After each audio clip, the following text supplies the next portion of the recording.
Ці ўжо пачаўся стрым, так? Добрый дзень, шаноўнае спадарства, дэлегаты і дэлегаткі Каардынацыйнай рады трэцяга склікання, шаноўныя гледачы, усіх шчыра вітаю. Гэта наше агульнае пасяджэнне, якое я буду весці першы раз. Нагадаю для гледачоў, што мяне завуць Анжэліка Мельнікова, я спікер Каардынацыйнай рады. Сёння журналісты мяне запыталіся, ці не страшна мне будзе весці першы раз агульнае пасяджэнне. Скажу шчыра, не страшна, але все ж таки трохі хвалююся за першым разам, але спадзяюся, што у нас будзе пазітыў і супраца, тым больш, што няма чаго хвалявацца. Місія ў мяне сёння не такая складаная, бо ў нас на парадку дня толькі адно пытанне. Мы слухаем прэзентацыі адной кандыдаткі і двух кандыдатаў на пазіцыю кіраўніка альбо кіраўніцы сакратарыята Каардынацыйнай рады трэцяга склікання. Задаем пытанні, абмяркоўваем кандыдатуры. Так, сёння ў нас 3 кандыдатуры. Бачыце, нехта казаў безальтэрнатыўная практыка, але ж у нас вельмі добрая практыка.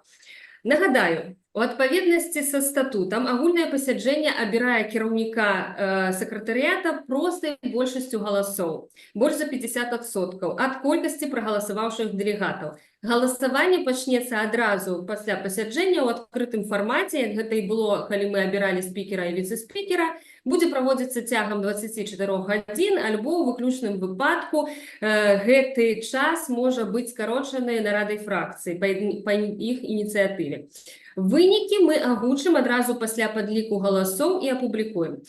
Калі ніхто з кандыдатаў не набярэ неабходнай колькасці галасоў, тому што у нас сёння 3 кандыдата, правядзем галасаванне па 2 кандыдатурах, якія набралі найбольшую колькасць галасоў. Калі ізноў нікім не будзе набрана неабходная колькасць галасоў, мы правядзем паўторныя выбары. У нас ёсць сёння рэгламент, якога я папрашу ўсіх прытрымлівацца. Ён наступны. На выступы кандыдатаў адводзіцца максімум 10 хвілін, я буду сачыць. Пасля кожнай прэзентацыі будзе блок пытанняў і адказаў. Пытанне ад кожнай фракцыі змогуць задаць да 3 удзельнікаў фракцыі. На пытанне адводзіцца 2 хвіліны максімум, на адказ 3. Пасля блока пытанняў будзе блок абмеркавання ад кожнай фракцыі. У абмеркаваннях можа выступіць да 2 удзельнікаў. І я так прапаную, каб кожны з гэтых блокаў займаў не больш за 10 хвілін, бо сёння у нас шмат кандыдатаў у парадку дня. Прашу усіх, хто захоча задаць пытанне альбо высказацца, падымаць руку, і слова будзе давацца ў тым парадку, як з'яўляюцца вашыя рэакцыі, высвятляюцца на экране у выглядзе паднятай рукі. Перад тым, як пачаць гаварыць, прашу назваць сябе і назву сваёй фракцыі. Прапаную нашым выступоўцам прэзентаваць сябе, сваю праграму ў тым парадку, у якім паступалі заяўкі ў сакратарыят. І так у нас будзе такі парадак. Першы выступ будзе Івана Краўцова, які быў вылучаны фракцыі «Моладзевы наступ». Затым будзе выступаць спадарня Святлана Шаціліна, якая была вылучана ад фракцыі «Воля».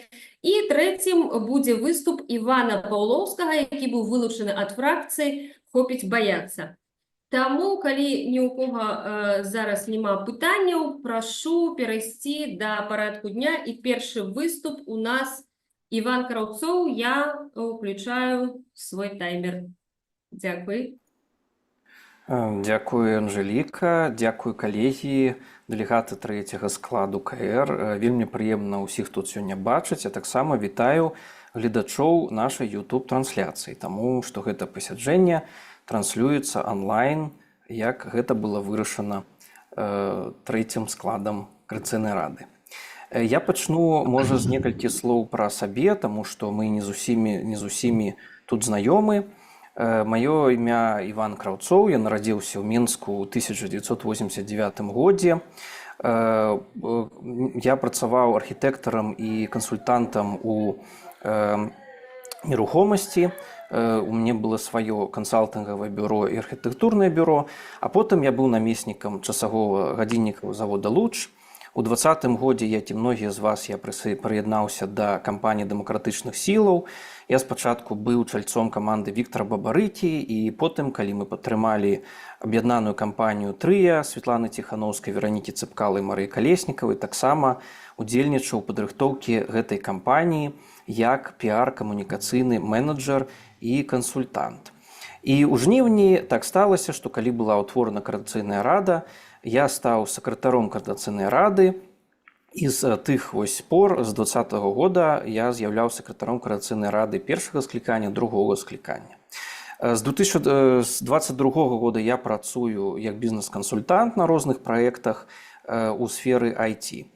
Наконт адукацыі могу сказаць, што маю 3 магістарскія вышэйшыя ступені по архітэктурнаму дызайну, таксама по эканоміцы.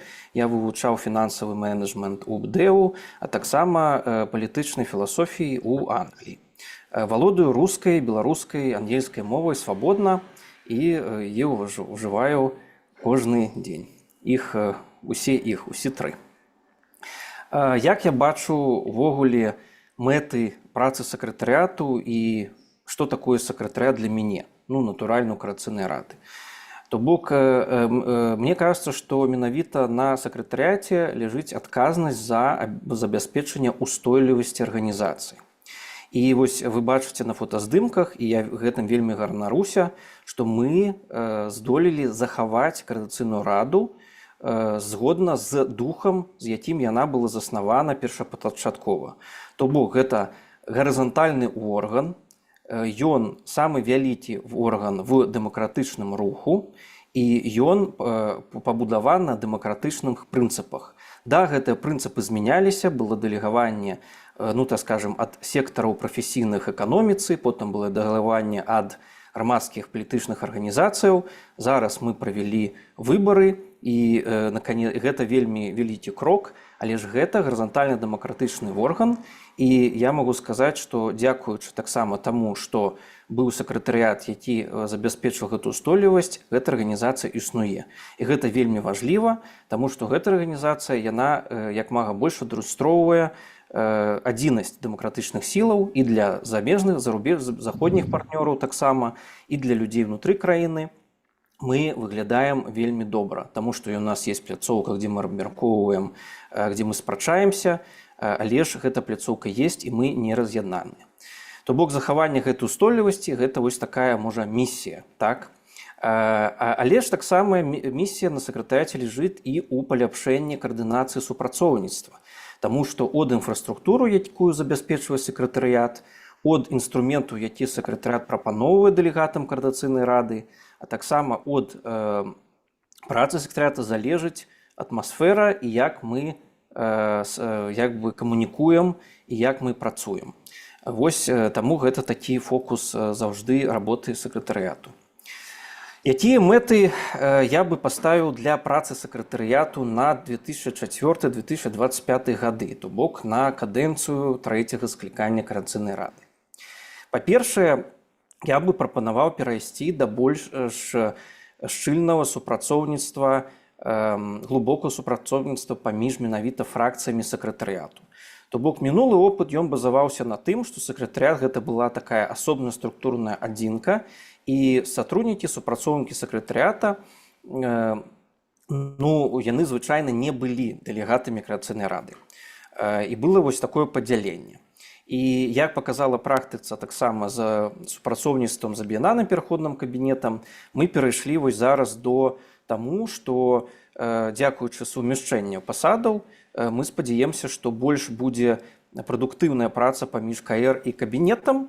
І я вось таксама прапаную перайсці на больш прадуктыўную працу паміж фракцыямі, то бок дэлегатамі з сакратарыятам, і спадзяюся, што многія з фракцыяў яны таксама возьмуць нейкі арганізацыйны накірунак у сакратарыяце. Можа медыа-праца, можа міжнародная праца, то бок сакратарыят павінен быць адкрыт да дэлегатаў, да іх удзелу ў арганізацыйных працэсах.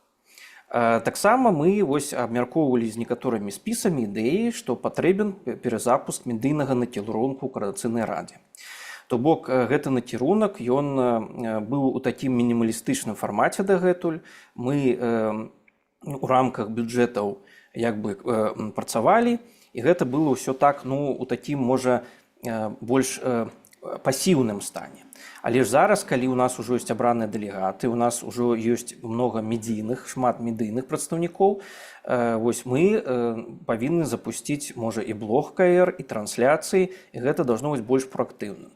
Бо ад медыяактыўнасці Коарацыйнай рады шмат чаго залежыць, і залежыць імідж Коарацыйнай рады, дэлегатаў і ўсіх дэмакратычных сіл. І таксама нам прадстаіць вялікая праца по созданню веб-партала 2.0, таму што зараз не ўсё транспарэнтна, не ўсе заявы, не ўсе архіўныя дакументы, да гэтага няма дасягу да звычайных беларусаў, якія могуць гэта праглядзець. Веб-партал, ён ствараўся у абставінах такой вось вайны, так, у жніўні, у верасні 2020 году, і ён, канешне, зараз не адпавядае таму, якая праца вядзецца ў Коарацыйнай рады. То есть там не прадстаўлена ні камісіі, там няма ні архіва дакументаў, там няма шмат чаго, ні архіва трансляцыяў і так далей, і так далей. І таксама такія вось пытанні таксама, можа, вельмі важлівыя, гэта дакументаабарот. То бок зараз ствараюцца камісіі, у нас ёсць шмат ініцыятывы дэлегатаў, гэта бачна. Ужо, ну, так, у параўнанні з папярэднім складам, гэта таксама бачна, што ёсць вельмі вялікае жаданне ўзмацніць камісіі.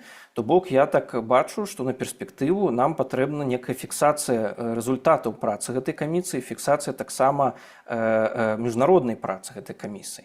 Таму што у нас, шчыра кажучы, не было статыстыкі, не было, скажем так, вось такого бачання празрыстасці у гэтай працы. І вось гэта таксама та інфраструктура, якую мы павінны дапрацаваць для КС трэцяга складу. І таксама, можа, коротка о том, як я бачу вось аргструктуру сакратарыята на першым этапе, можа, на першыя паўгады. То бок, як я казаў, гэта медыянакірунак, то мы плануем, можа, каб 4 ці 5 чалавек было па медыянакірунку, будзе асобны медыапрадакшн і медыарэдактар, які будзе займацца праектамі. І таксама мы, можа, узмацнім адміністратыўную службу сакратарыяту пасадай міжнароднага сакратара. Таму што гэта вельмі важліва. У нас зараз многа карэспандэнцыі з'яўляецца міжнароднай, і такі вось чалавек вельмі патрэбен, і мы як бы тут адчынены да прапаноў са стараны фракцыю таксама. Калі вы бачыце, хтосьці можа быць годнай кандыдатурай на міжнароднага сакратаря, валодае мовамі замежнымі, то будзем вельмі вітаць гэту ініцыятыву. Важным таксама такім праблемай з'яўляецца забеспечэнне фінансавання.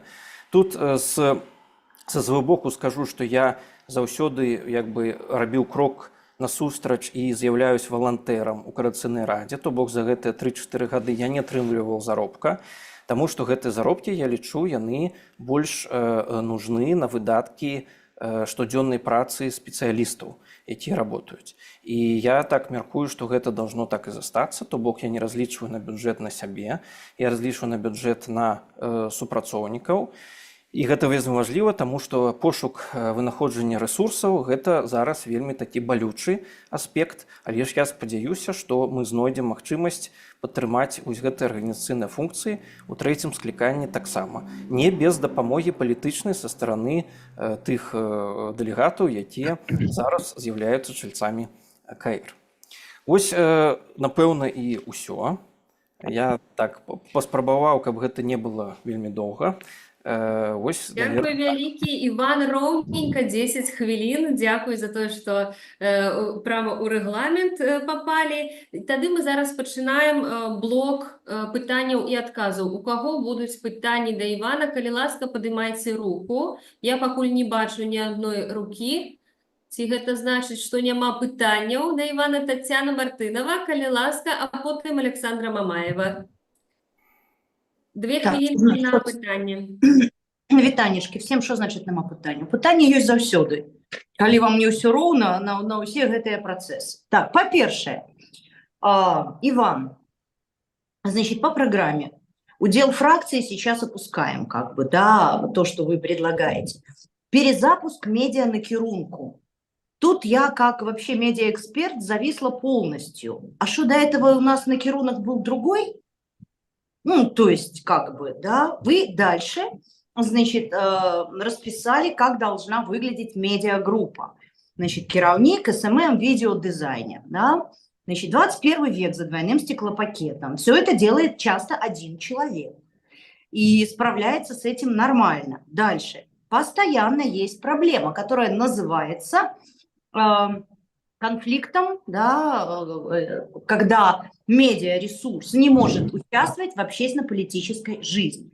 Если вы заметили, то мы сегодня в последний момент выдвинули своего кандидата, потому что наш кандидат, который был, он прекрасно мог бы возглавить этот накерунок в секретариате, но как журналиста его не пустили реально редакторы, где у него есть основная работа, потому что это конфликт интересов.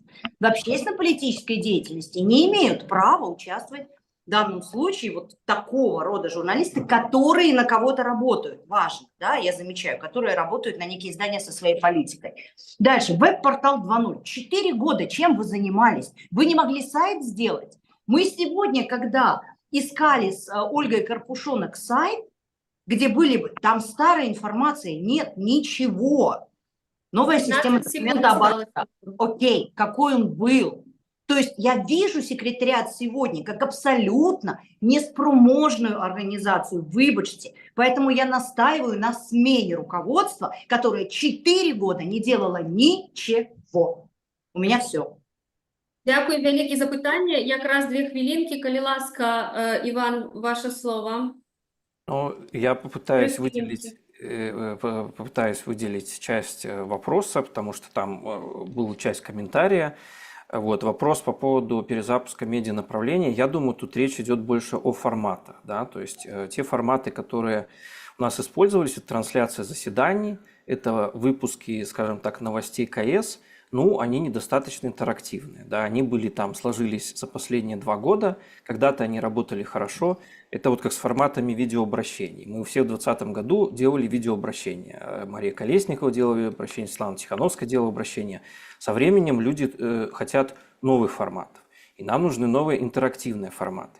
А для интерактивных форматов там основная проблема как раз не в монтажере, а часто в ведущем.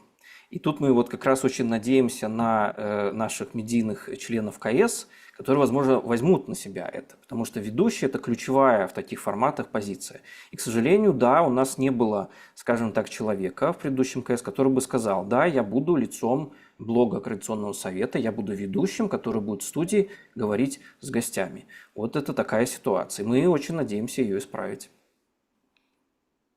Дальше по поводу веб-портала. Но там я не услышал вопрос, я услышал комментарий. Я услышала, что мешало вообще за 4 года сделать нормальный сайт, веб-портал, где выкладывать документы и все то, что происходит. Где протоколы заседаний, которые я сегодня, как член КС, могу просто пролистать и посмотреть, чем был занят секретариат. И секретариат получал зарплату. Я это точно знаю. Финансирование на секретариат было. Да, ну можно я про финансирование? Конечно, у нас есть даже в отчете Координационного совета, я сам его писал, указано объем финансирования на секретариат. Ну, и я не отрицал, что оно есть. Я просто уточняю, что у нас финансирование всегда было сотрудников секретариата, что я сам лично не получал зарплаты в Координационном совете. Вот, это уточнение. Что касается веб-сайта, ну, что я могу сказать? Вопрос вы ставите очень общо. Есть разные причины. Есть причины, связанные с недостатком финансирования. Есть причины приоритетов работы. Да, там в прошлом Координационном совете были немножко другие приоритеты работы. Вы говорите про протоколы заседаний. У нас не было практики оформления протокола заседаний, потому что мы считали, что трансляция, допустим, онлайн, это достаточный способ фиксации заседаний. Если у нас есть сейчас необходимость фиксировать письменно, то, безусловно, они должны быть на веб-сайте, безусловно, нужно добавить такую функциональность. Я просто не понимаю, чем вообще секретариат занимался. Если вы просто создаете чатики и в них опросы, то это не работа секретариата, простите. Это не выстроено вообще ничего за 4 года, Вань. Простите меня при всем уважении. И сейчас я в очередной раз слушаю удел фракции, медиапродакшн, смена на керунку. У блоке абмеркавання у вас будзе магчымасць таксама выказаць сваё меркаванне. І зараз, калі ласка, наступнае пытанне Александра Мамаева. Дзякуй вялікі, Выбар. еўрапейскі выбар. У мяне пытанне наконт міжнароднага сакратара, ці можна крышачку падрабязней аб гэтым распавесці, які будзе яго функцыянал, і ці вы бачыце, што гэта павінен быць чалец ці чаліня каардынацыйнай рады, ці гэта можа быць не абавязкова ўваходзіць у склад КР? Ну, я так меркую, што гэта не абавязкова должен быць чалец КР, але можа быць чалец КР, так? То бок не выключаем такой магчымасці. Якія абавязкі? Ну, звычайны міжнародны сакратар, ён вядзе, у яго есть уся кніга корэспандэнцыі, так? То міжнародны сакратар должен ведаць кантакты асноўныя, гэта і парламенцкія групы сябры Беларусі, гэта і кантакты Еўракамісіі, гэта кантакты дзярждзепартаменту, і ён должен фіксаваць афіцыйныя кантакты каардынацыйнай рады. Таксама ён должен падрыхтоўваць тыя дакументы ці пісьма ці лісты, якія мы дасылаем. То бок гэта вельмі такая адказная пазіцыя з аднаго боку каардынацыі гэтай камунікацыі, з другого боку і зместа гэтай каардынацыі. То бок ось і міжнародны сакратар ён павінен цесна ўзаемадзейнічаць са спікерам каардынацыйнай рады і з кіраўніцтвам каардынацыйнай рады, каб своечасова накіроўваць тыя пазіцыі, заявы, якія прымаюцца, і паведамляць аб тым, які адказ быў атрыман. Дзякуй, Іван. Наступнае пытанне у нас. Была рука спачатку ад спадара Яна Маркава, але потым ён зняў. І як мне тут паступіць? Далей быў Геннадзь Манько. Потым адразу ізноў была рука ад Яна Маркава. Ян, вы сваё пытанне здымалі? Так, не. Я просто думал, что уже наступный спикер перешел. Коли можно, коротко, у меня короткое питание техничное. Так, калі ласка, тады наступны Геннадзь. Калі былі супрацоўнікі сакратарата, якія атрымлівалі заробак, і калі яны будуць таксама ў гэтым складзе, тэхнічнае пытанне, з кім яны падпісвалі дамову, і які, ну і хто, каму яны падпарадкоўваліся ў плане, хто кантраляваў іх дзейнасць, наколькі яны эфектыўна працавалі, это одно пытанне. А другое пытанне, ці не разглядалася раней пытанне юрыдычнай рэгістрацыі каардынацыйнай рады у форме аб'яднання ці іншай форме, каб вырашыць усе гэтыя тэхнічныя пытанні, нават падпісанне мемарандума з фондам дабрачынным, якое адбылося фактычна трошку так дзіўным чынам з прыватнай асобай. Дзякуй.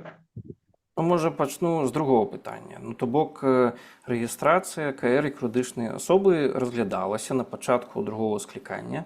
І тут гэта можа стварае, можа, больш праблем, чым іх вырашае. Таму што не ясна, як хто павінен быць як бы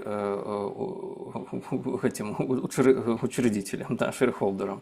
То бок не ясна, хто павінен быць, то бок гэта все 80 чальцоў КР. То як гэта рабіць арганізацыйна? То можа ў форме асацыяцыі.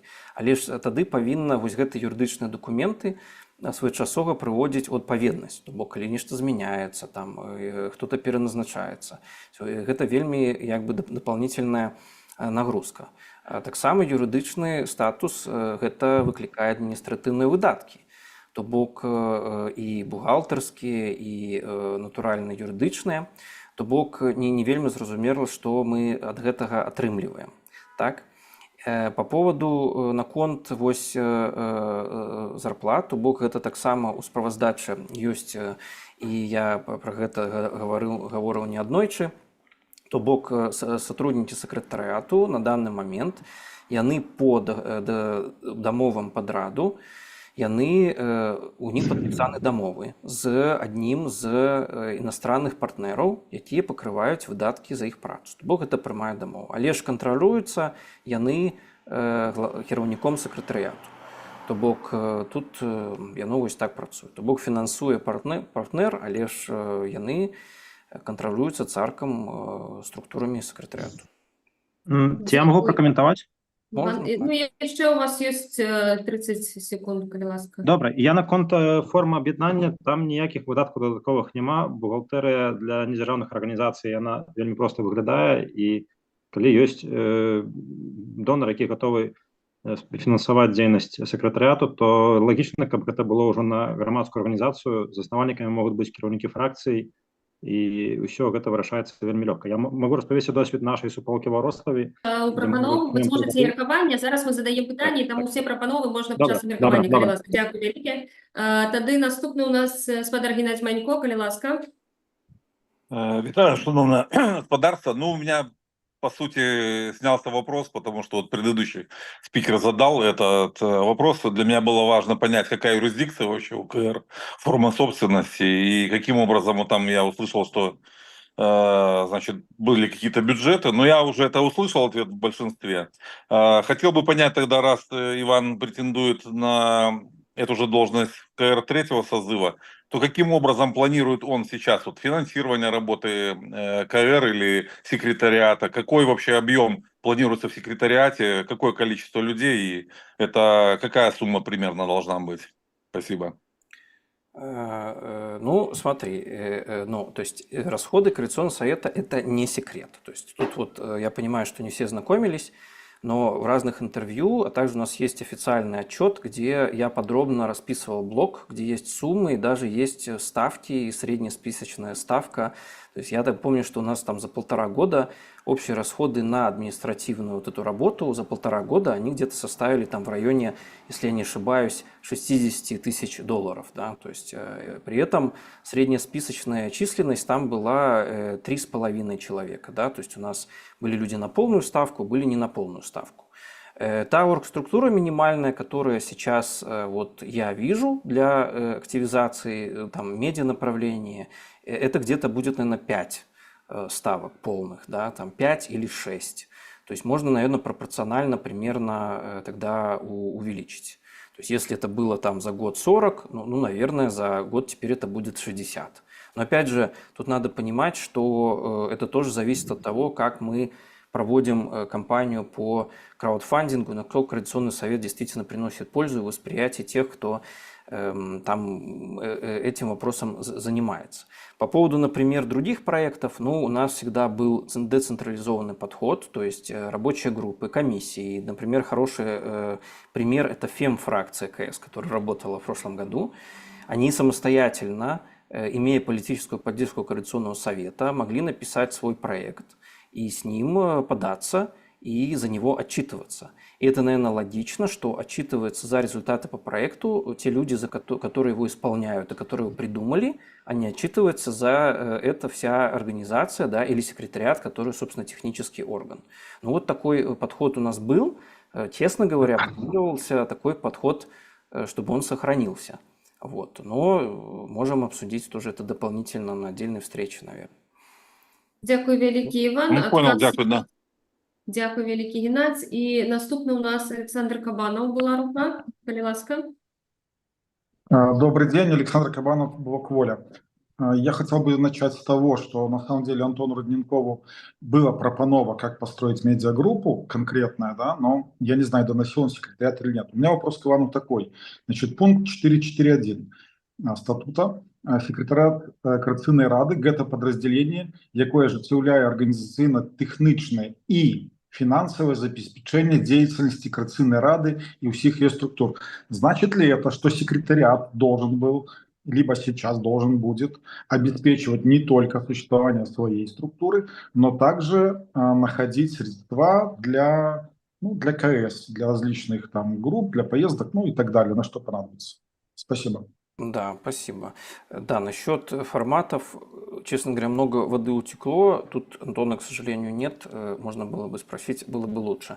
Насчет вот пункта, то есть у нас это всегда, конечно, трактовалось, что это обеспечение штатных единиц. Да? И вот у нас было положение в бюджете Координационного совета, которое мы разработали и принимали, и там как раз уже было прописано более детально вот про вот этот принцип того, что инициатор проекта, группа, она формирует проектную заявку, и там при согласовании через совещание фракций они там обращаются самостоятельно. Вот, то есть мы как бы пока руководствуемся этим положением, но опять же, мы можем это положение пересмотреть, принять.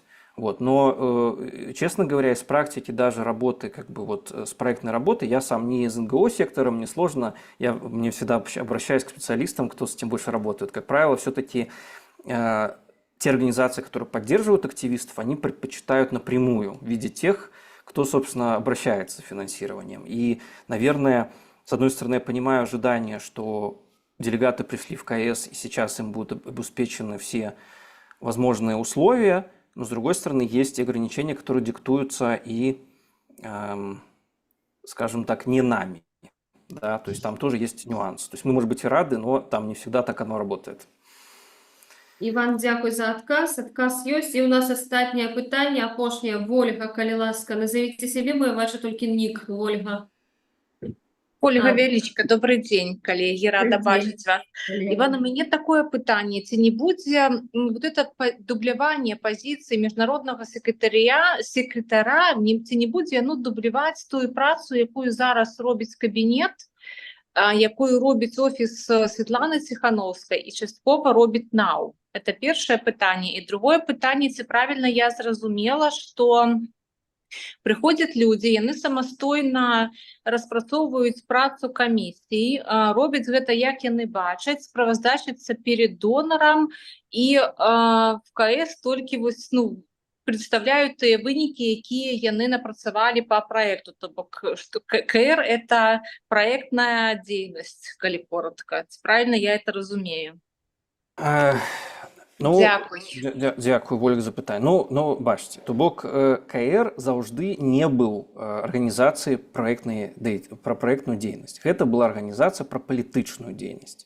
Але ж калі ёсць жаданне, можа, у некаторых камісіяў ці працоўных груп перайсці да праектнай дзейнасці, то такая магчымасць увогуле ёсць. То бок гэта пра гэта. Я, канешне, больш персанальна тут мыслю КР як пляцоўку палітычную, грамадскую, і, канешне, у кожнага з дэлегатаў, у шмат якіх дэлегатаў, ёсць свае каманды, якія гэтыя праекты рэалізоўваюць. І гэта такі, можа, больш здаровы падыход. То бок КР гэта, натуральна, такая пляцоўка палітычная, на маё меркаванне павінна быць.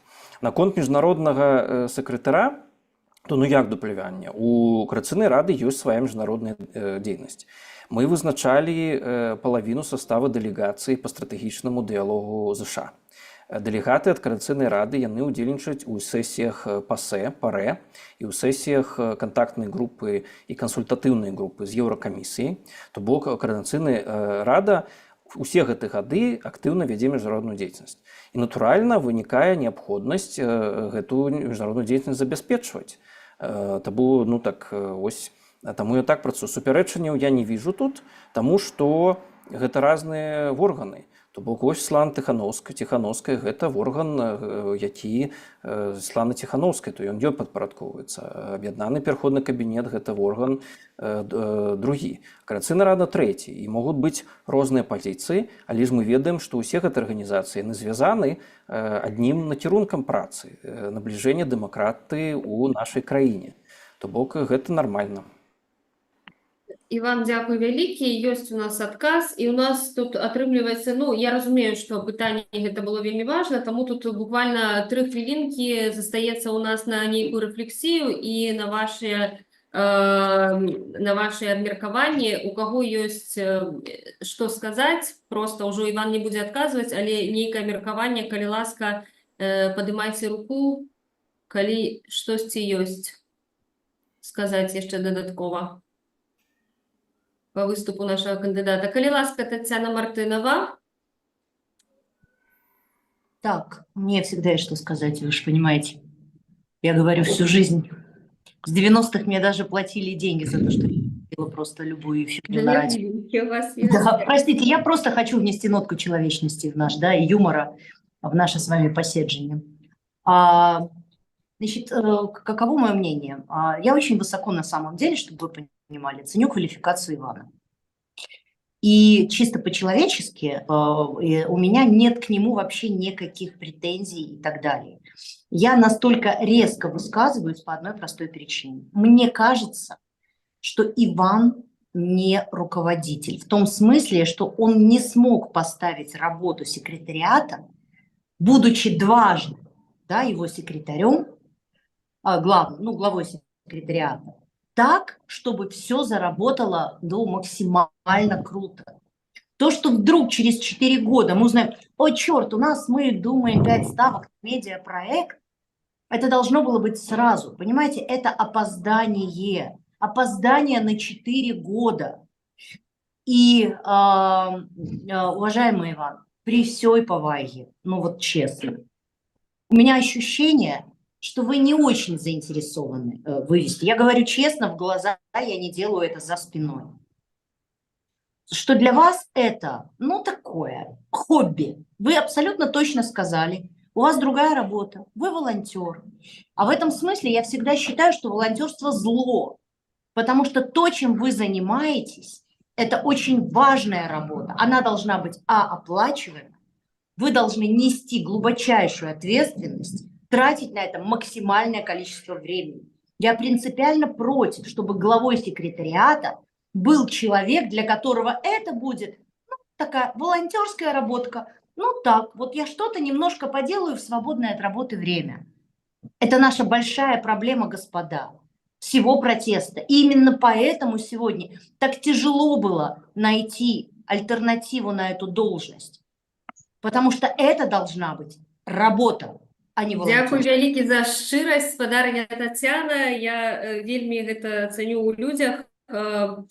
І на гэтай ноце шчырай мы пераходзім до нашага... У нас нема зараз... А я все сказала уже. Добра, дзякую, я ж ведаю. Дзякую вялікі за вашу шчырасць. Насамрэч не ведаю, хто увогуле ў дэмакратычным свеце плаціць за нейкую актыўнасць. Увогуле гэта парыў душы, як я лічу. Але я на правах мадэратара сёння толькі вось маю такую місію, што просто як старшыня вяду і гляжу, каб у нас быў рэгламент у час.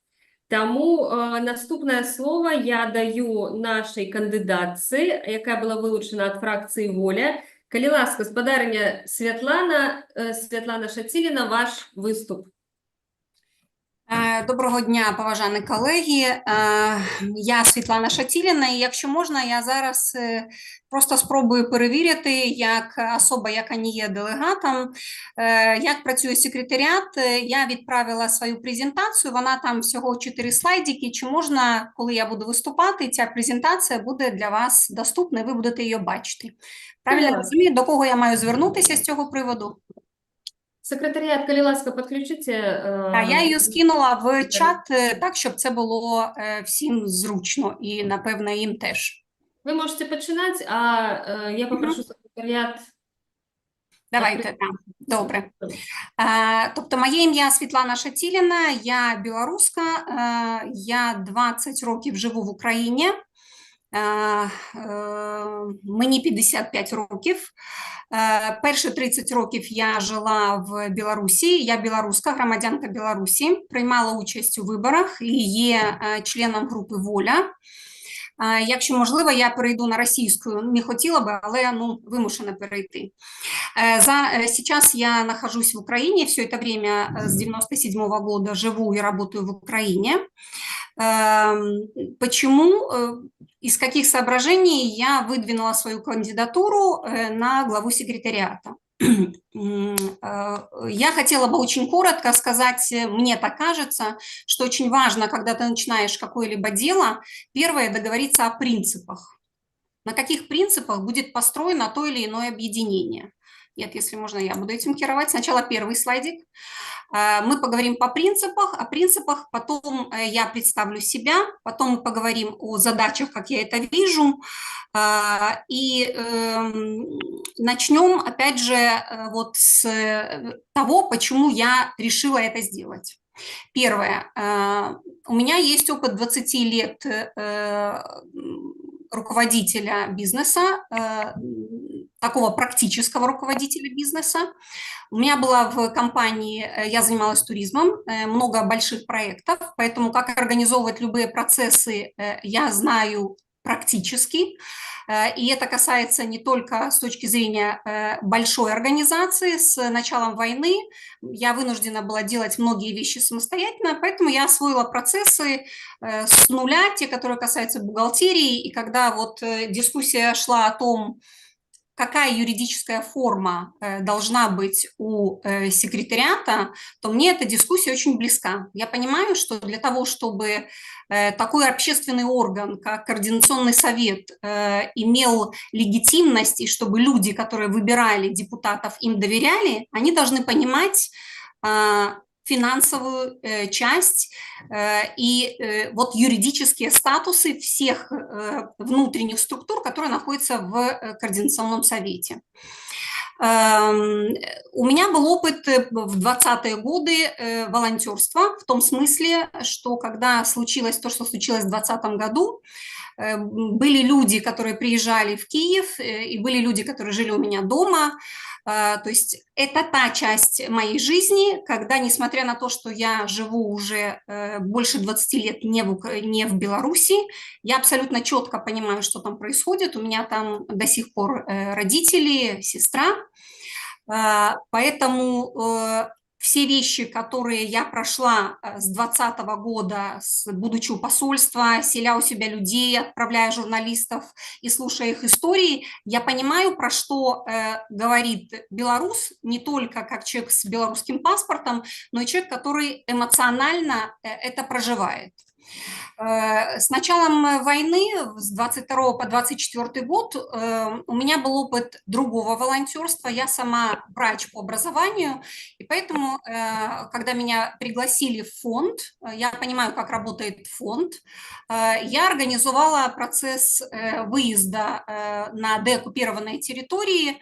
У нас была бригада медиков, и мы оказывали людям практическую помощь. Там было больше 17 выездов, поэтому с этой точки зрения, как организовать процесс, имея те ресурсы, которые у вас есть, в тех условиях, которые у вас есть, такой опыт у меня тоже есть. И к тому же у меня был такой теоретический опыт. Я сделала курс «Пульт управления», поскольку 20 лет занимаюсь туризмом, и, по крайней мере, в Украине это та отрасль, в которой часть участников, которые являются, могли бы знать, как это должно работать с законодательной, с точки зрения налогообложения, не всегда это знают. Поэтому, когда я снова слушала дискуссию, у меня вставал вопрос, что, мне кажется, не хватает структурности, понятности в тех процессах, которые происходили в секретариате до этого, за эти 4 года. Що касається язиків, я вільно володію українською мовою, розуміючи. Англійська мова в мене теж є. Я закончила спецшколу, и мой опыт 20 лет в туризме, как работы с партнерами, я работаю со странами Европы и Скандинавии, тоже обязывает знать язык. Те, що стосується білоруської мови, я почала над цим працювати. В школі, безумовно, я вивчала білоруську мову, і якщо буде вибір на мою користь, то я обіцяю, що за 2 місяці ви почуєте мою чудну білоруську мову. Це те, що стосується презентації першого слайдика, другого, якщо можна, третій, і те, що стосується принципів тепер. Почему я считаю, что в любой работе начинать нужно с принципов. Коллеги, если можно, 3-й слайдик мне группа секретариата сделайте, пожалуйста, на экран.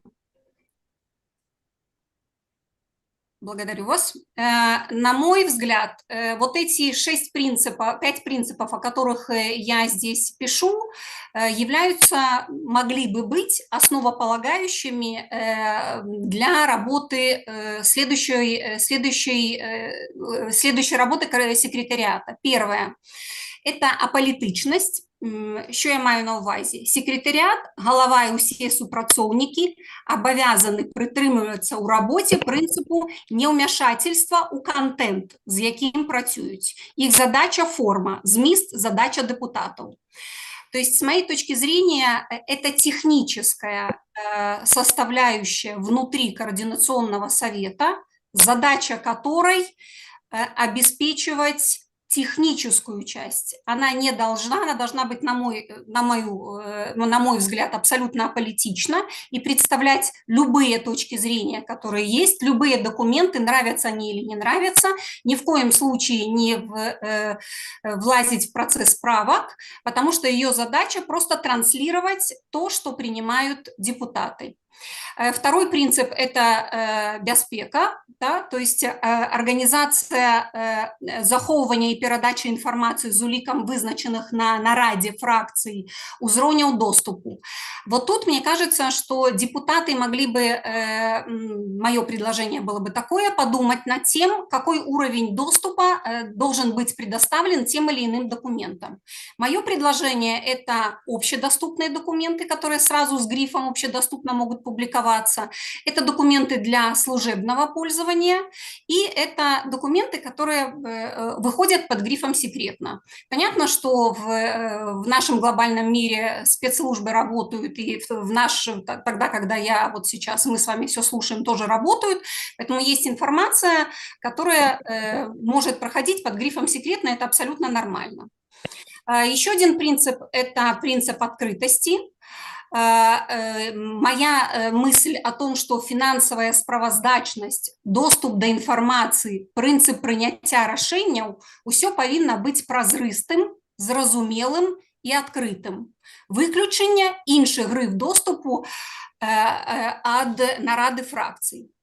То есть, с моей точки зрения, именно нарада фракций определяет, в какой способ секретариат должен выполнять свою техническую работу, какие из документов должны быть открыты, но, насколько я себе представляю, пока разговоры о том, чтобы представить юридическую форму, юридическую структуру, формы налогообложения, договора, возможно, не является приоритетным, то мы у себя в группе «Воля» обсуждали этот вопрос, и я думаю, что делегаты, которые уполномочены это делать, сделают соответствующие предложения и заявления по этому поводу. Прошу меня пробачити, у вас паўхвілінкі застаецца, яшчэ 2 слайды. Добре, да. Сучасность – це то, что должно выглядеть современно. Сайт Координационного совета, мне кажется, немножко подустал в этом случае. И последний принцип – это комфортность. По крайней мере, то, что я слышу и вижу в процессе внутренней кухни Координационной Рады, мне бы хотелось пожелать, чтобы там было больше европейскости, больше делового стиля общения, что повысило бы эффективность как результат. И еще один слайдик. На жаль, 10 хвилин. Мы можем, коли ніхто не супраць, вы можете... Мне нужно еще 30 секунд, и я заканчиваю. Просто мы меньше пытанняў зададим. Але гэта як вырашыць усе на пасяджэнні. В регламенте у вас уже вышел час, на жаль. Добре. Я думаю, что вы можете заставить на заставце на нашем экране просто свои слайды. Я попрошу секретаря 2 гэтых слайды заставить. Мы можем пачаць сессию пытанняў и отказаў, каб не парушаць регламент. Першае пытанне я бачыла было ад Лізы Пракопчык, але рука была ўзнята, а потым апушчаная. Тады, як Ліза Пракопчык не задае пытанне, то наступная у нас Тетяна Мартынова, а за ёй спадарня Александра Мамаева. Калі ласка, Тетяна. Так, витанечки. Да, Татьяна, здравствуйте, рада вас видеть. Да, здравствуйте, Светлана, я вас тоже рада видеть. Смотрите, у меня 4 вопроса. Первый. Причем давайте да нет буквально, да, чтобы не гублять час. Добре. Есть у вас юридическое образование? Нет. У меня всегда была юридическая компания, которая меня сопровождала. Образования юридического нет. Нет. Каким количеством наемных сотрудников вы руководили в бытность свою руководителем туристической фирмы? У меня в компании работало 7 человек. 7 человек, благодарю. Как вы считаете, какая форма рейтингового голосования, которая предполагает обязательное участие в КС, максимально комфортна и необходима для КС? Я думаю, что этот вопрос можно поставить техническим специалистам и сделать опрос среди депутатов, потому что это то, что должно быть комфортно депутатам. Я не могу разбираться во всех технических нюансах, на это нужно будет время. Окей, у вас нет мнения, понятно. Понимаете ли вы, что Нет, у меня есть мнение. Я вот Тетяна, я вас А у меня попрошу не вказувати своє міркування, а просто задавати питання. Дякую, Веліке. Значит, понимаете ли вы, что беспека, комфортность и открытость одновременно – это невозможно? Это, как говорится, выберите 2 из 3. Это ваша точка зрения, у меня ей может быть другая. Вы понимаете, что мы сейчас находимся в Телеграме, который полностью контактирует, в смысле контролируется российскими спецслужбами и вся Конечно. коммуникация? Конечно, У понимаю. вас есть вариант замены Телеграма, чтобы это было беспечно, комфортно и открыто? Я думаю, что это можно будет обсудить, например, с киберпартизанами. Ну, то есть своего предложения у вас нет. Спасибо, больше вопросов нет. Як ви круто уложилися у 2 хвилини, навіть з отказами. Дякую, Веліке. І у нас наступне питання від спадарини Олександри Мамаєвої, калі ласка, «Європейський вибор». Дякую вялікі. Да, у мяне таксама 2 пытанні. Сёння шмат казалі пра тое, што трэба шукаць фінансаванне на дзейнасць каардынацыйнай рады. Ці ёсць у вас досвед працы з міжнароднымі фондамі, пошуку фінансавання? Першае пытанне. І другое, ці працавалі вы ўжо з іншымі структурамі дэмакратычных сілаў, з аб'яднаным пераходным кабінетам, Святланы Ціханаўскай, нейкімі арганізацыямі беларускімі? Дякую. Спасибо за вопрос. То, что касается финансирования, мы как раз обсуждали в блоке «Воля». На мое видение пока сейчас выглядит таким образом, что сам координационный совет должен был бы, мне бы так виделось, что задача поиска финансирования, потому что кто финансирует, тот и ставит какие-то, нарезает какие-то задачи, возможно. Такого опыта поиска финансирования прямого у меня нет. У меня есть косвенный опыт, поскольку я живу в Украине 2 года в состоянии войны. И нам приходилось одевать как собственного сына, который воюет, так и многих моих друзей, которые воюют. Поэтому я работала в фонде, сотрудничала с фондом, где был проект «Медицинский десант». И как происходит процесс поиска, практически, то есть какие-то моменты я имею представление. Но я бы дискутировала вопрос о том, фундаментально, каким образом должно происходить финансирование структуры, которая находится внутри Координационного совета. Это ответ на ваш первый вопрос. То, что касается второго вопроса, если можно, повторите. Да, война – такое дело. Ці маеце вы досвед супрацы з аб'яднаным пераходным кабінетам, офісам Святланы Ціханаўскай, структурамі і арганізацыямі? Если контекст вопроса звучит, был ли у меня контакт с кем-либо? Да, был. Являлась ли я человеком, который прям непосредственно принимал участие в работе? Нет, не являлась. Есть ли у меня опыт взаимодействия с какими-то белорусскими, скажем так, демократическими или человеческими другими структурами? Да, есть. Я не знаю, ответила ли я на ваш вопрос. Если у вас есть дополнительные вопросы, задайте. Дякую за адказ. 1 хвилинка ёсць, калі няма ніякіх удакладненняў у Александры? Няма? Добра, тады мы пераходзім да іншага пытання. Гэта Ліза Пракопчык, калі ласка, моладзевы наступ. Так, дякую, Ліза Прокопчук, молодівий наступ. У меня 2 питання, але вони такі короткі. Я попрошу, калі ласка, Світлана, а можете оцінити свой узровень на дадзены момент володання беларускай мовай, по еўрапасаўскім такім стандарце, так, разумение на слых, пісьмовасць, чытанне і гаварэнне, тому што, як ужо пісалі ў чаце, у нас зараз уся афіцыйная камунікацыя ў статусе закрэплена як камунікацыя, яка мусіць адбывацца на беларускай мове. І таксама, калі ласка, просто яшчэ дадам кароткае пытанне, наколькі добра ацэніць, калі ласка, вы арыентуецеся ў беларускім грамадскім і палітычным полі ўвогуле? Дзякую. Окей. Значит, то, что касается языка. Я училась в Беларуси, поэтому информация, которая... Мне все равно информацию, на каком из 3 языков слышать. на русском, на украинском или на белорусском, информацию, на каком из 3 этих языков читать, информацию устно, на каком из 3 этих языков с нюансами понимать. И если мне нужно написать документ, то тоже не имеет значения, на каком из 3 языков этот документ будет написан. Мой опыт украинского, то есть 2 года назад, опыт начался в 2013 году, когда у нас был первый Майдан. В 22-м это была принципиальная позиция. Я в быту, даже дома, хотя мой язык родной, который я слышала, когда родилась, был русский, я дома не разговариваю по-русски, с детьми не разговариваю по-русски. Это принципиальная позиция человека, который видел русского солдата так, как я вижу вас сейчас, только не онлайн, а в 10 метрах от себя. Так, и вопрос, насколько я знакома с белорусским демократическими силами в том или ином степени, знаю ли я те или иные нюансы. Але гэта я ўвогуле не толькі пра палітычныя вось нашай сілы, а пра НДА-сектор, напрыклад, так, пра ўсё агулам.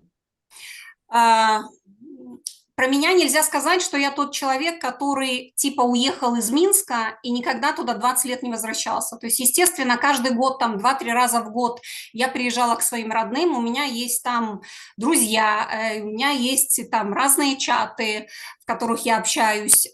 Я понимаю, чем отличается Тихановская от Латушка. Извините, да, что я такие вещи, ну, возможно, вы на таком уровне у меня спрашиваете, вот я как бы отвечаю на это.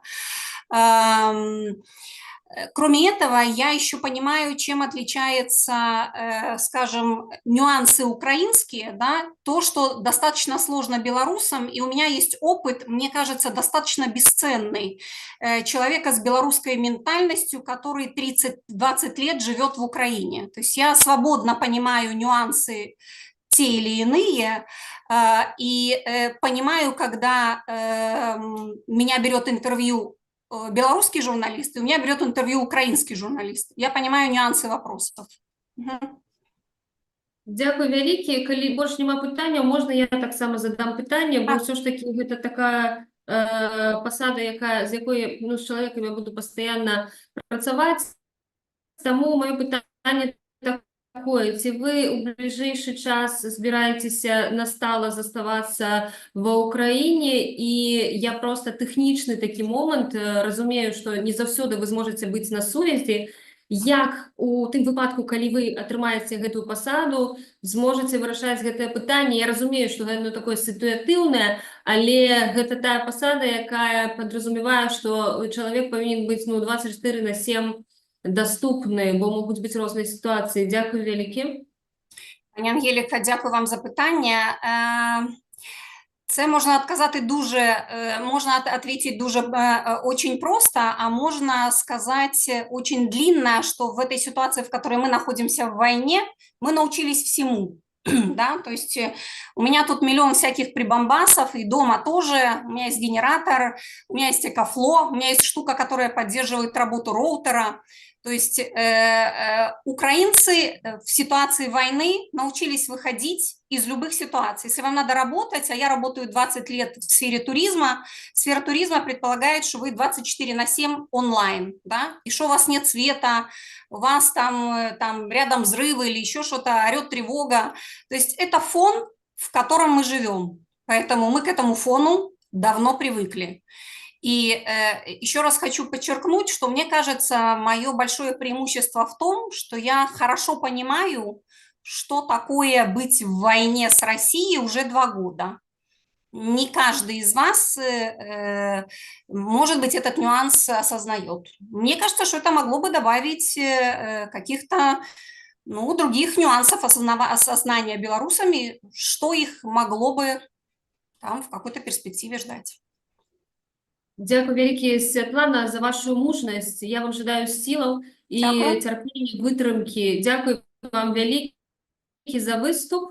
Ёсць яшчэ у нас блок абмеркавання. Калі у каго-небудзь дэлегатах ёсць што яшчэ сказаць, 2 хвілінкі ад кожнага спіса можа будзе Тацяна, спадарыня Тацяна. Калі ласка, вам слово. Дякую, мои дороженькие. Я же пришла в КС работать, да, а не просто числиться. Значит, коллеги мои родные, Что я хочу сказать? Я со Светланой Шатилиной познакомилась в 2020 году. Это абсолютно мужественная женщина, удивительная, сумасшедшей энергией. Я отношусь к ней с большим уважением. И поэтому я бы очень хотела, с учетом ее активности, чтобы каким-то образом она участвовала в наших вопросах по работе именно с Украиной. У нее есть потрясающий досвид, у нее идеальный украинский, а на нем говорит она лучше, чем на русском. Но, коллеги, когда мы говорим о главе секретариата КР, это должен быть человек, который глубоко в контексте, который очень давно все понимает, со всеми контачит. Почему я всегда говорю, что нам очень важны компетенции. Светлана, простите, что какие-то мои вопросы показались резкими. Но там там надо юридическое образование, там нужно понимание дипломатических определенных разниц между, извините, банальной резолюцией, заявлением там и так далее. Нужно настолько глубоко знать и понимать Беларусь, как это понимает большинство из нас здесь, которые только в 2020 году стали уезжать, потому что нас стали кошмарить. При всем моем уважении, я прошу очень наших всех участников, услышьте меня. Я хочу, чтобы мы были очень продуктивными, чтобы мы стали какой-то силой, чтобы у нас было уважение белорусов, чтобы люди, которые в 2020 году жертвовали своими жизнями и делали все, они не остались за кермом, да, понимаете, где-то там, где-то в чем-то. Я сейчас понимаю, что мы перейдем к кандидату, которого выставила наша фракция «Хватит бояться». Коллеги, поверьте, я искала хоть кого-то. Я все эти дни тратила на разговоры, переговоры с нашими белорусами 2020 года. Меня все говорили: Таня, мы в это не полезем, потому что мы ничего не сможем сделать. Поэтому, пожалуйста, давайте мы вернемся к нашим, а не к тем, кто 20 лет назад уехал. Вы Даже с за вашу там они клевые. Все. в регламенте, коли мы будем з вами презентовать уже. Еще один у нас есть. Калі ласка, 2 хвилинки у вас есть. И далее мы переходим до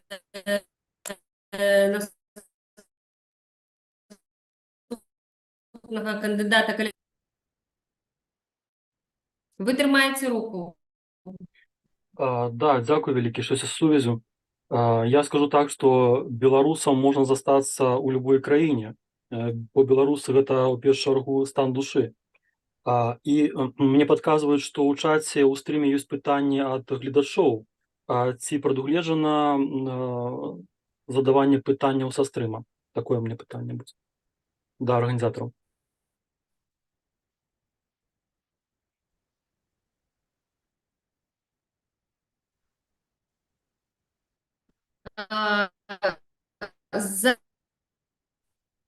То, может быть, мы тогда возьмем самые цікавые пытанні, попрошу секретаріат. Але по регламенте у нас не прадугледжана, вы все чулі регламент у самым пачатку, ні у кого не ўзнікла пытання, усе пагадзіліся. Таму дзякуй вялікі ўсім. Гэты блок мы скончылі, і мы пераходзім да выступа спадара Івана Паўлоўскага, які быў вылучаны ад фракцыі «Хопіць баяцца». Калі ласка, Иван, вам слово. Да, добрый день всем. Всем добрый день. Наверное, все устали, уже целый час прошел, поэтому я точно уложусь в 10 минут. Я не публичная особа, меня зовут Павловский Иван Иванович, мне 39 лет. Что касается образования, у меня факультет физвоспитания высшее, Академия МВД, высшее MBA экономическое. Я из тех белорусов, которые уехали после 2020 года.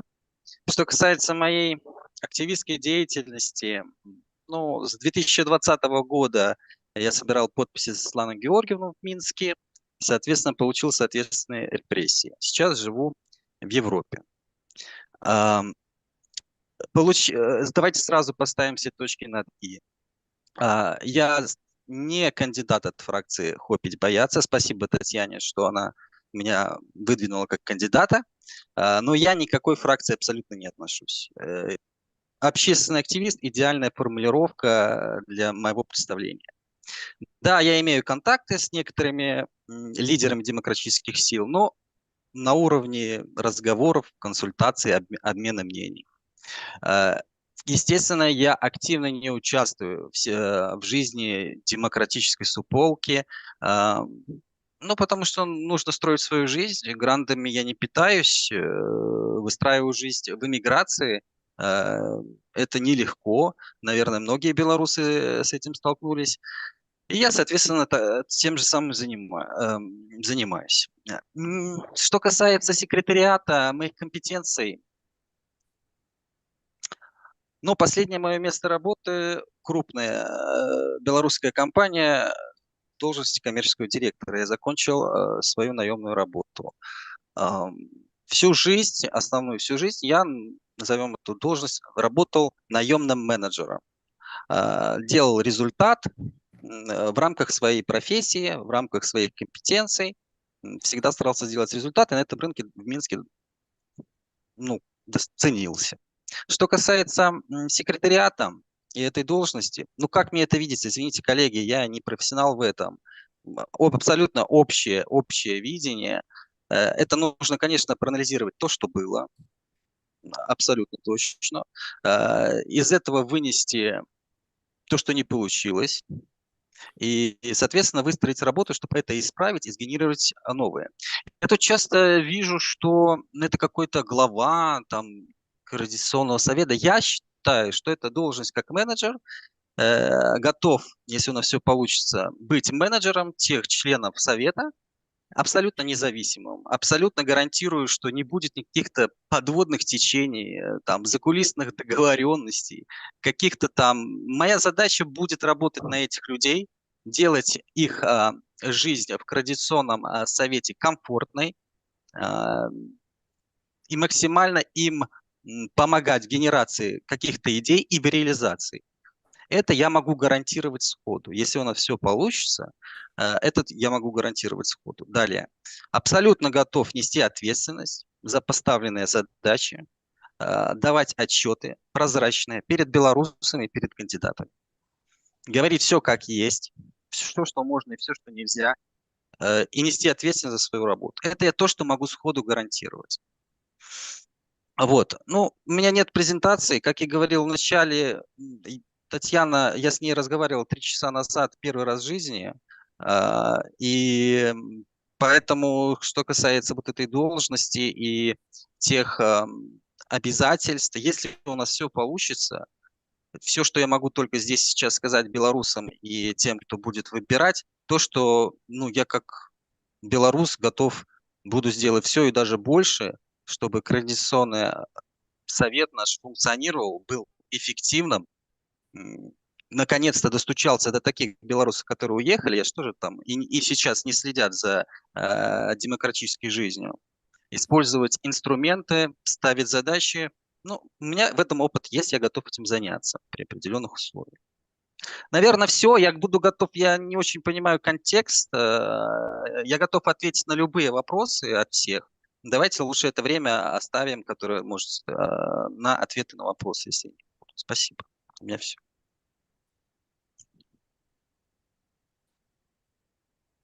Дякую вялікі. 5 хвилин. Сёння у нас Іван чемпіон, президент Александра на айфоне. Калі ласка, подписывайтесь своими именами. Спадар Александр Кабанов, калі ласка, от вас питання. Да, есть вопросы. Дело в том, что мне кажется, что интернет немножко подвисает.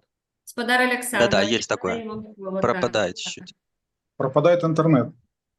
Ладно, вопросы. Значит, Татьяна Мартынова, когда выступают другие кандидаты, многократно хвалила именно вас, как от своего списка.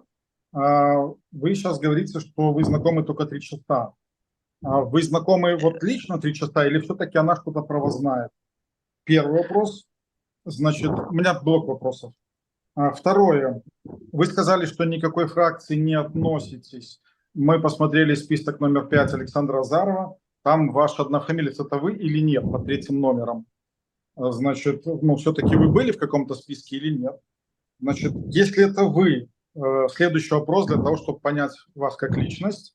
Вы знали о том, что будет организована рассылка в чат-боте Перемога Александром Азаровым? Имели ли к этому какое-то отношение? И как лично сами к этому отнеслись? Спасибо. Так, давайте по порядку. Значит, касаемо Татьяны. Татьяна связалась со мной, ну, как я говорил, 3 часа. Я с ней пообщался. Я спросил, знает ли кто я и знает ли она биографию. Она сказала, да, она изучила ее. Окей, в общих чертах она мне дала информацию касаемо той посады и предстоящего разговора. В целом все. Что касается второго вопроса, отношусь я к какой-то фракции или нет. Ну, вы знаете, что закон и порядок не зарегистрировали. Соответственно, в Координационном совете нету представленности данной фракции. Этой фракции не существует. Как я могу к ней относиться там заочно, не заочно?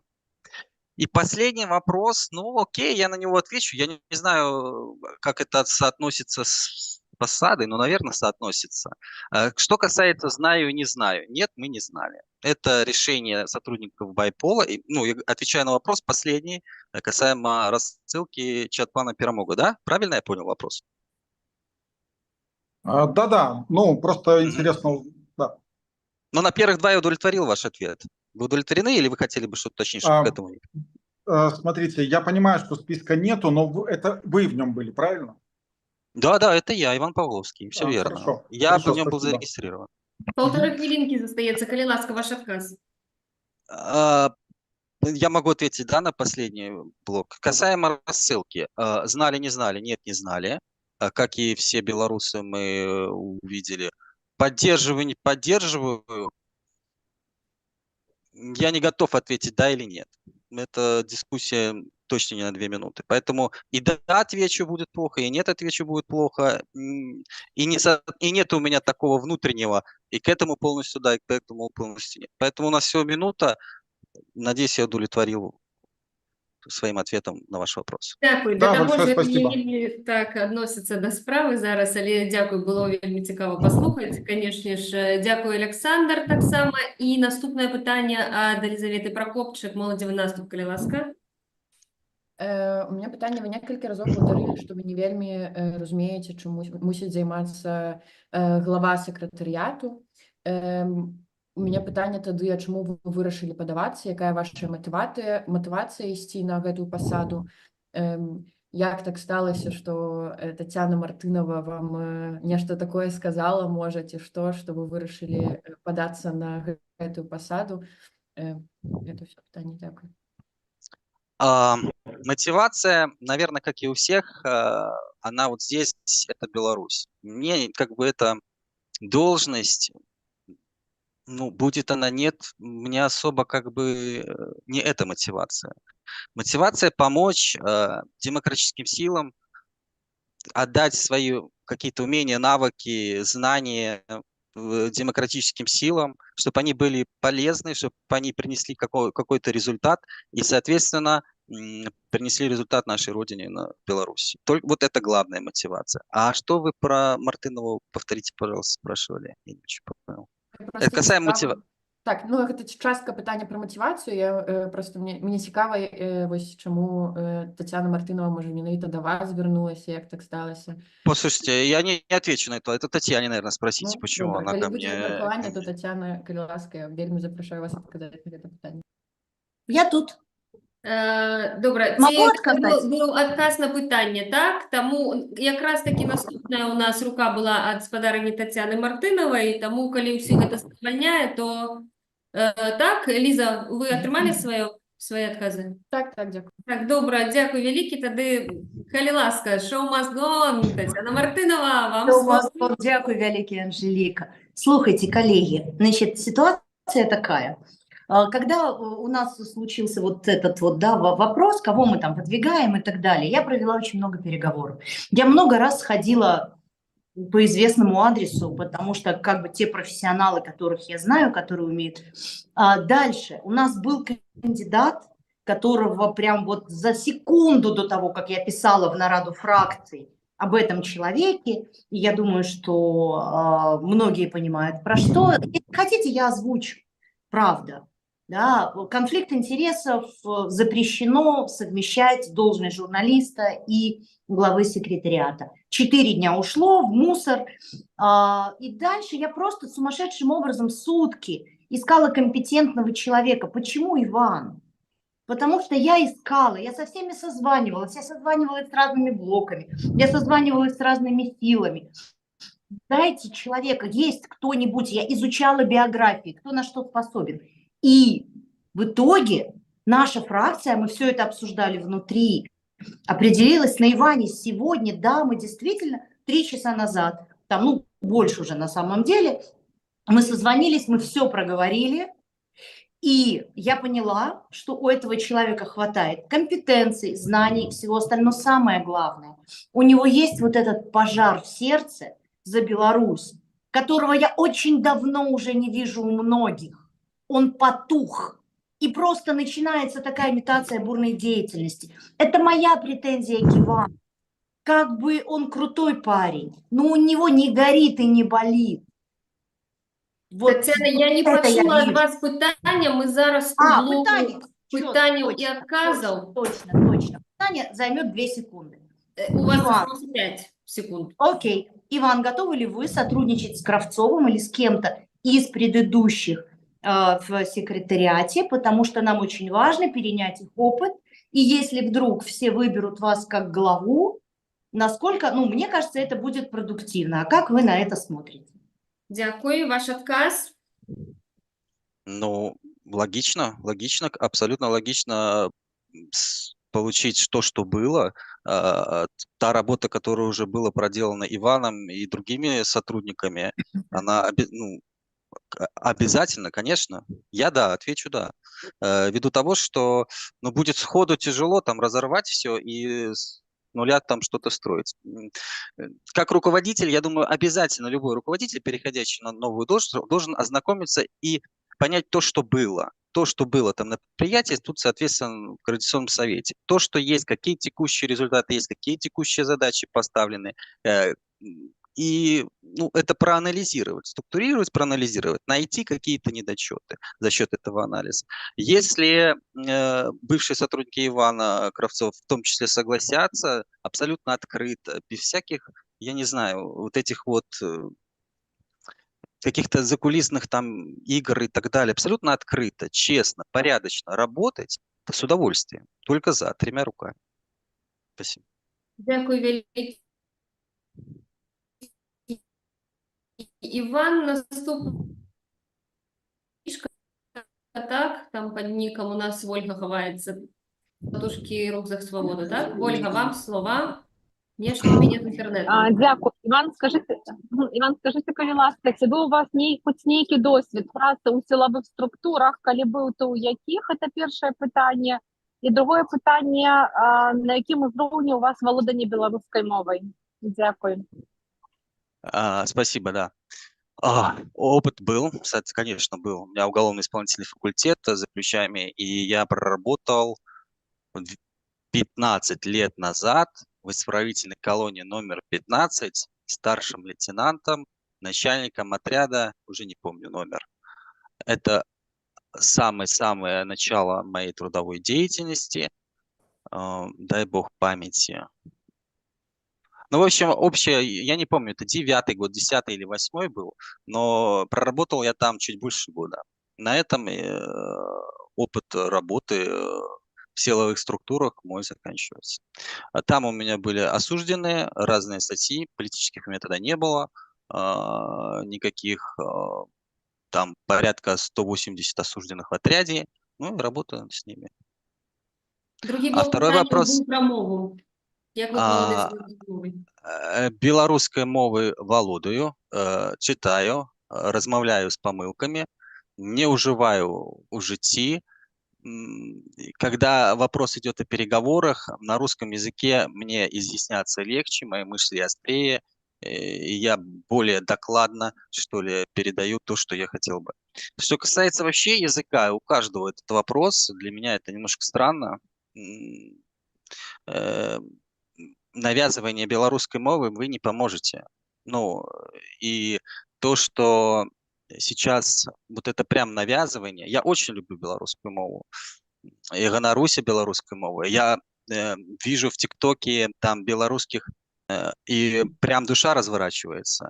Прочитаю белорусскую книжку, не часто, раз в полгода, нейроны бегают в голове, приемно. Но, к сожалению, я и не разговариваю. Я ответил на Дякую вопрос. вялікі, дзякуй за адказ на ваше пытанне. У нас яшчэ ёсць рука ад Геннадзя Манько, калі ласка.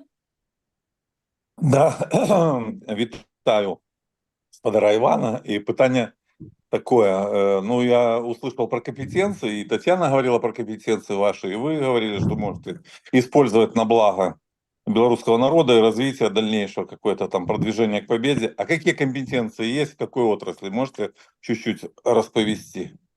Спасибо. Ну, если только чуть-чуть. Организация управления на предприятии это коммерческие структуры, которые занимаются производством и реализацией товаров народного потребления. Это мой опыт. Я занимал разные руководящие должности в этой сфере. Подчинение, ну, в прямом подчинении то же самое. Как бы директор завода уж не подчиняет себе там 2000 человек, понимаете? У него есть там основной пул сотрудников, с которыми он коммуницирует. Поэтому здесь такой вопрос. Ну, в прямом подчинении пускай было 20 человек, да, в косвенном там и до 1000. Ну, я ответил, надеюсь, на ваш вопрос.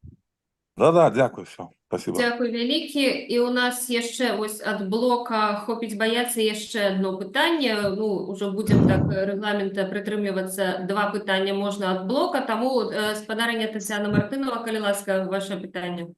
Яшчэ раз. Ой, вибачте, я руку не опустила. Я А, про вы не клей. опустили руку, так? Да. Добре, тады, калі дазволіце, ці магу я задаць пытанне да нашага кандыдата. У мяне два пытанні таксама будзе. Першае, гэта вы казалі ў сваёй прэзентацыі, і гэта вельмі такое балючае пытанне, з якім мы зараз сутыкаемся, што вы ведаеце спосабы, як дагрукацца да беларусаў унутры Беларусі.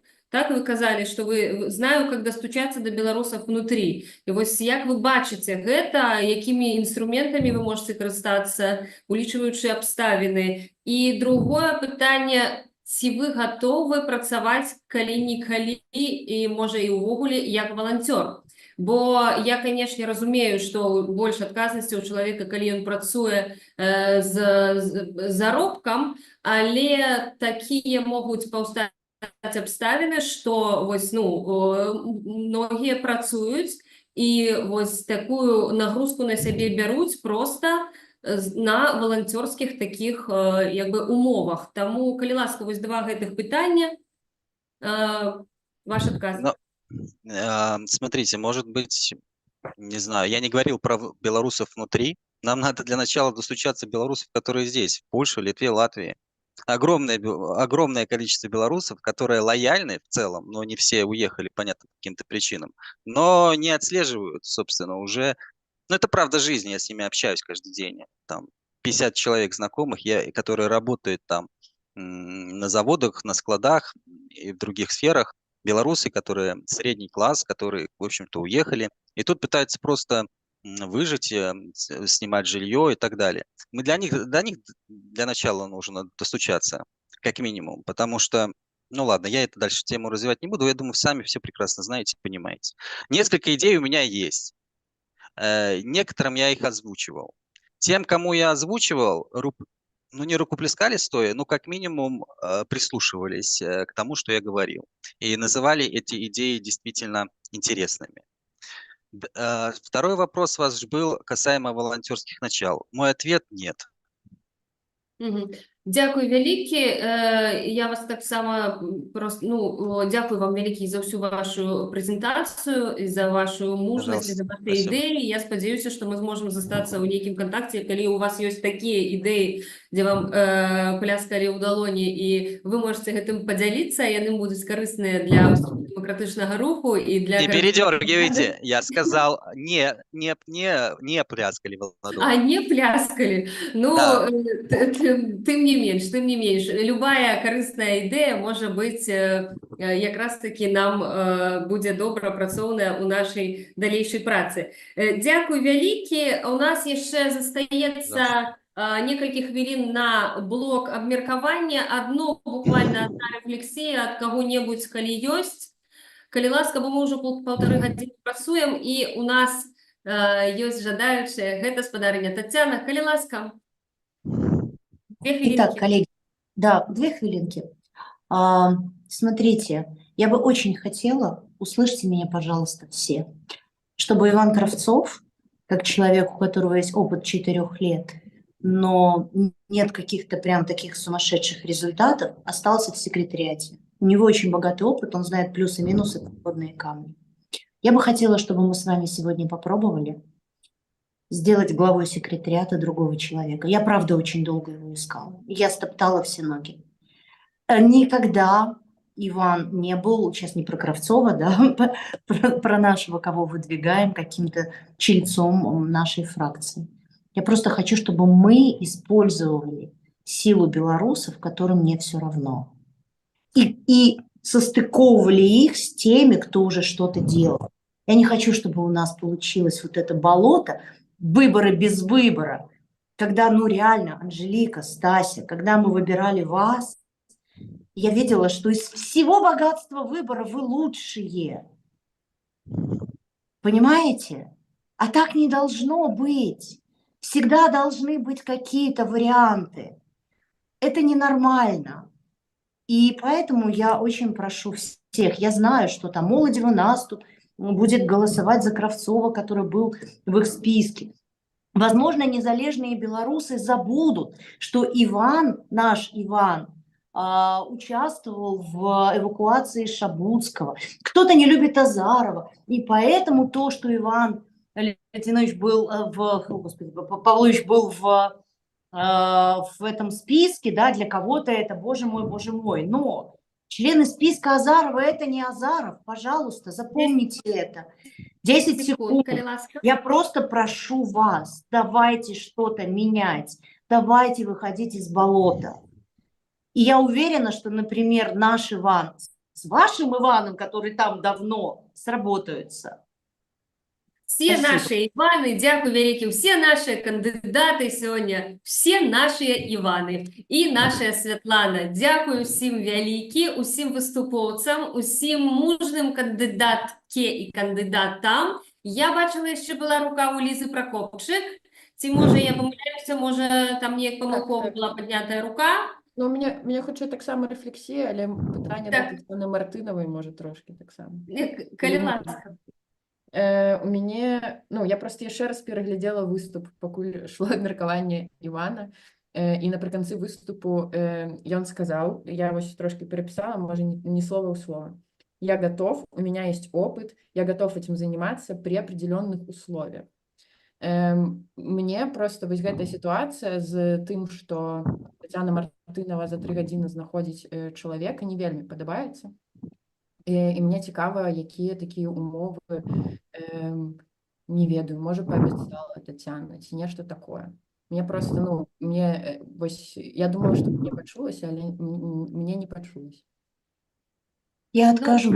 На жаль, Уважаемая у нас- Лиза. Ну, глядите, у нас же О, ще одна вы минута. уже 2 рази свої вичерпали. Коли Ліза не я слухає, задаю всі не запитання. слухають, Я тоді думаю, я Галина даю Тетяна півхвилинки, справиться. коли ласка. Півхвилинки.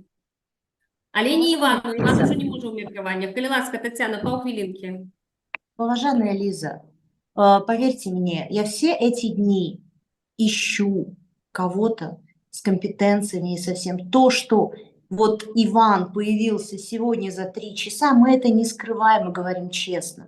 Но мы созвонились, проговорили, изучили истории, все сделали. Это такая вот работа в пожаре. Коллеги, но мы живем в пожаре, простите. Я делаю все, что могу, не для себя, поверьте мне, а для того, чтобы КС стал сильным и авторитетным. Дзякуй вялікі, Тацяна, вы роўна ў 30 секунд паклалі свой гэты каментар. І я хачу ўсіх ужо падзякаваць, але бачу яшчэ руку ад паважанага гаспадара Александра Кабанова. Калі ласка, ўжо мы каментары з чату не будзем зачытваць, бо мы ўжо шмат часу працуем, і гэта не прадугледжана рэгламентам. Тады, калі ласка, апошні каментар ад гаспадара Александра Кабанова, калі ласка.